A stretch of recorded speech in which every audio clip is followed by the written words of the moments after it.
बहनों और भाइयों, आज जब हम लोग दिल्ली की स्थिति को देख रहे हैं,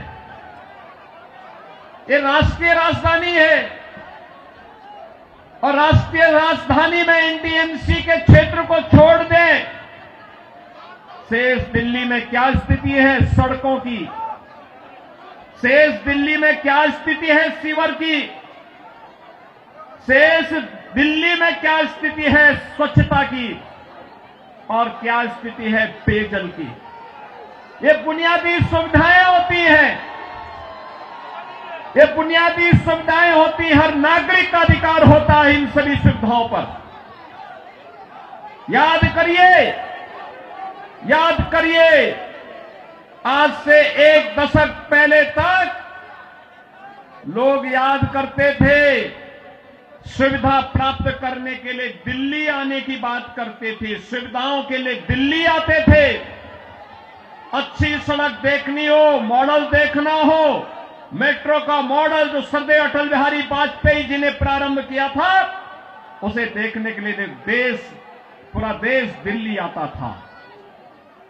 सड़कों की बात होती थी, दिल्ली आता था, स्वच्छता की बात होती थी, दिल्ली आता था, कोई नया कार्य होता था उसको देखने के लिए लोग दिल्ली आते थे।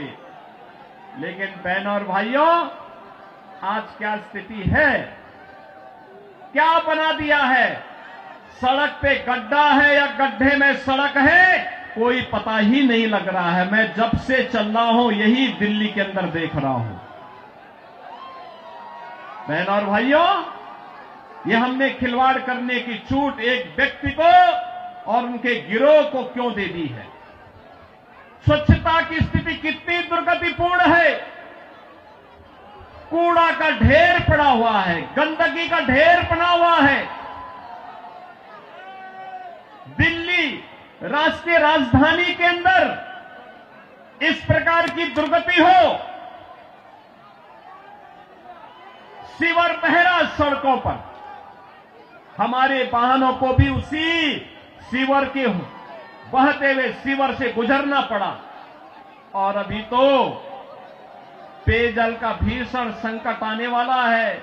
जैसे उत्तर प्रदेश डबल इंजन सरकार का लाभ प्राप्त कर रहा है, एक साथ एक स्वर में सभी सरकारें मिल करके विकास को ध्यान में रख करके, युवाओं के भविष्य को ध्यान में रख करके, अन्नदाता किसानों के भविष्य को ध्यान में रख करके, बहन और बेटियों की सुरक्षा को ध्यान में रख करके, व्यापारियों की सुरक्षा को ध्यान में रख करके अपना कार्य कर रही है।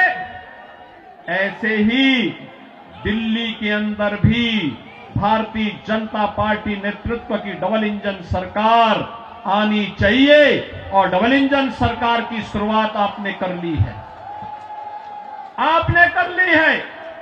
याद करिए, जब से अरविंद केजरीवाल और उनके मंत्रियों को भ्रष्टाचार के मामले में जेल में बंद किया गया था, जेल से जमानत पे छूटने के बाद इन्होंने कहा था कि जनता जनार्दन फैसला करेगी।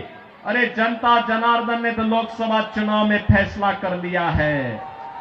दिल्ली में 100% रिजल्ट प्रधानमंत्री मोदी जी के साथ रहा।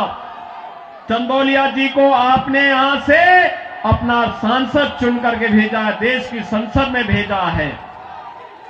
तो जनता जनार्दन तो अपना फैसला कर ही चुकी है और इस विधानसभा चुनाव में भी जनता जनार्दन फैसला करने को पूरी तत्परता के साथ खड़ी है।